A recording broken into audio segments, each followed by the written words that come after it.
Hello everyone, this is Siddharth Patel. Welcome to Magnet brains.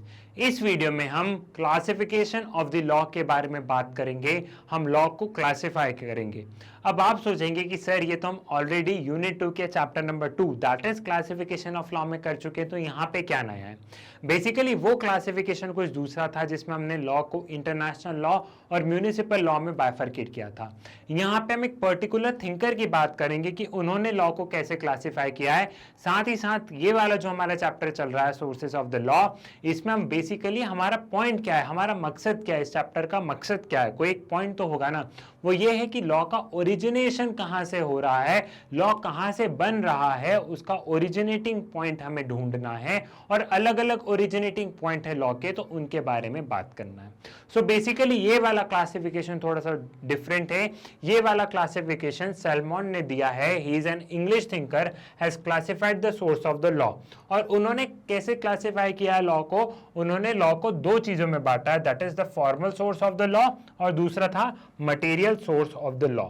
A formal sources क्या है, a law enacted by a state or a sovereign fall under this category। इसका मतलब क्या है, a law enacted by a sovereign or state fall under this category मतलब कि कोई भी कानून जो सरकार बना रही है या कोई भी कानून जो सरकार, सोवरेन मतलब भी आप यही समझो कि जिसके पास पावर है, ठीक है, जिसके पास पावर है, कोई भी कानून जो सरकार लाइक जो पार्लियामेंट, जो जुडिशरी, जो गवर्नमेंट बना रही है, वो हो गया formal source of the law. आज के तारीख में अगर हम लॉ की डेफिनेशन की बात करें तो आप तो लॉ से यही समझोगे ना कि लॉ सरकार ही बनाती है, क्योंकि मॉडर्न टाइम्स में जो बेसिक जो लॉ मेकिंग प्रोसेस है उसका मेन पर वो कौन कर रहा है, वो गवर्नमेंट कर रही है। तो हमको तो यही लगता है कि सरकार ही कानून बना रही है। तो जो फॉर्मल सोर्सेज हैं वो यही है, ठीक है, इसमें कोई कंफ्यूजन आपको नहीं होना चाहिए। देन जो material source of the law है वो क्या है, customs fall under this category. जो कस्टम्स वगैरह हैं, जो रिलीजियस प्रैक्टिसेस वगैरह हैं, वो material source of the law है। ये भी कहीं ना कहीं लॉ मेकिंग में इनका हाथ होता है, लेकिन हम आज के टाइम में अपने कस्टम्स पे हम लोग इतना ध्यान नहीं देते हैं एज अ लॉ। कस्टम पे हम एज अ लॉ इतना हमारा नजर नहीं जाता जितना कि हम हमारी पार्लियामेंट को देखते हैं कानून बनाने का, ठीक है। तो मॉडर्न टाइम्स में हम लोग देखते हैं कि इनका रोल ज्यादा है और इनका रोल कम है, बट येट हम इनको इग्नोर नहीं कर सकते। ये आज भी बहुत इंपॉर्टेंट रोल प्ले करते हैं, भले इनका काम थोड़ा सा कम हो गया हो, but we can't ignore them. So आपको ये तो समझ में आया कि formal source of the law ये है and material source of the law ये है, इतना आपको क्लियर हो गया है। Then, if we look around and examine the contemporary legal system, it may be seen that most systems are based on legislation. जितने भी systems हैं वो legislation, that is parliament के द्वारा बनाए गए law, सरकार के द्वारा बनाए गए law पे ही based होते हैं। हम जितने भी contemporary legal system मतलब हम जितने भी वर्ल्ड में जितनी भी कंट्रीज हैं उनके हम लीगल फंक्शनिंग को, उनके हम सरकार के फंक्शनिंग को देखें तो अधिकतर जो लॉज बन रहे हैं वो सरकार या उनकी पार्लियामेंट यही बना रहे हैं। At the same time, it is equally true that sometimes custom play a significant role in the legal system of a country. लेकिन ये उतना ही सही है कि कस्टम भी बहुत ज्यादा रोल प्ले करते हैं किसी भी कंट्री के लॉ बनाने में। ठीक है भैया, पार्लियामेंट लॉ बना रही है, ठीक है, हमने मान लिया कि पार्लियामेंट लॉ बना रही है, लेकिन जब भी पार्लियामेंट कानून बनाती है तो वो कुछ कस्टम्स, रिलीजियस प्रैक्टिसेस, ठीक है, इन चीजों को वो इग्नोर नहीं करती है। जब भी पार्लियामेंट कानून बनाती है तो इन सारी चीजों पे ध्यान रखा जाता है, इन चीजों को पार्लियामेंट इग्नोर नहीं करती है। और ये वाला सेक्शन आज भी इंपॉर्टेंट है, ठीक है, इस वाले सेक्शन को हम इग्नोर नहीं कर सकते हैं, ठीक। In some of the legal system court decisions are binding as a law. Even हम देखते हैं कि जो कोर्ट के डिसीजंस होते हैं वो भी लॉ बनाते हैं, क्योंकि कोर्ट के डिसीजन बाइंडिंग्स होते हैं। इनफैक्ट अगर हम इंडिया में ही देखें तो इंडिया में अगर सुप्रीम कोर्ट कुछ भी बोलता है तो सरकार को वो मानना होता है, ठीक है। तो जो कोर्ट के डिसीजंस होते हैं वो बाइंडिंग होते हैं और वो एज अ लॉ की तरह काम करते हैं। और इस पूरे चैप्टर में हमें इन्हीं चीजों पे ही तो डील करना है कि लॉ बन कैसा रहा है।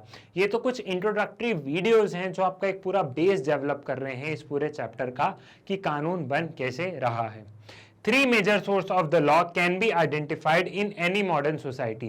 कौन कौन से 3 मेजर सोर्सेज हैं? पहला है कस्टम, दूसरा है जुडिशियल प्रेसिडेंट एंड तीसरा है लेजिस्लेशन। आज की मॉडर्न सोसाइटी में, आज की कंट्री में ये 3 मेन सोर्सेज हैं लॉ के।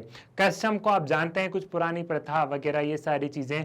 दूसरा है जुडिशियल प्रेसिडेंट्स, मतलब जुडिशरी के कुछ जजमेंट्स वगैरह हैं, जुडिशरी कुछ सरकार से बोल रही है वो। और तीसरा है लेजिस्लेशन, जो पार्लियामेंट जो कानून बना रही है वो। ये 3 मेन सोर्सेज हैं आज के मॉडर्न टाइम्स में। और कमिंग वीडियोस में हम एक एक करके इन्हीं को समझेंगे। एक वीडियो में कस्टम के बारे में बात करेंगे, एक वीडियो में सिर्फ और सिर्फ जुडिशियल प्रेसिडेंट के बारे में बात करेंगे, और एक वीडियो में सिर्फ और सिर्फ लेजिस्लेशन के बारे में बात करेंगे। आई होप ये वाली चीज भी, और जो क्लासिफिकेशन ऑफ द सोर्सेज है, हमारे जो लॉ के जो क्लासिफिकेशन है, classification of the sources of the law, ये आपको क्लियर हो गया होगा। ठीक है, मैग्नेट ब्रेन्स के वीडियोस आप लोग YouTube से तो एक्सेस कर ही सकते हैं, बट बहुत बार ये होता है कि आपको YouTube पे वीडियो नहीं मिलते हैं। तो उसका सोल्यूशन भी मैग्नेट ब्रेन्स आप लोगों के लिए लेके आया है। वो सोल्यूशन क्या है? वो सोल्यूशन है मैग्नेट ब्रेन्स की वेबसाइट। आपको सिंपली गूगल पे जाना है और magnetbrains.com लिखना है और सर्च पे क्लिक करना है। जैसे ही आप magnetbrains.com लिख के सर्च पर क्लिक करते हैं, वैसे कुछ 2-3 वेबसाइट आएगी। जो सबसे ऊपर वाली वेबसाइट है, आप उसको क्लिक कीजिएगा। जैसे ही आप उसको क्लिक करते हैं, कुछ इस तरीके की स्क्रीन आपको नजर आएगी, जिसमें नीचे दिया होगा एक्सप्लोर टॉप कोर्सेज, जिसमें सभी क्लासेस दी गई हैं, like 12th, 11th, 10th, 9th। आपको जिस भी क्लास की स्टडी करनी हो, आप उस क्लास की पढ़ाई कर सकते हैं। साथ ही साथ यहाँ पे NCERT एग्जाम्पलर 6 to 12 और एक्स्ट्रा लर्निंग के भी वीडियोस है। एक्स्ट्रा लर्निंग में मिनी जानकारी सीरीज वगैरह है, जिससे कि आप अपने नॉलेज को इनहैंस कर सकें।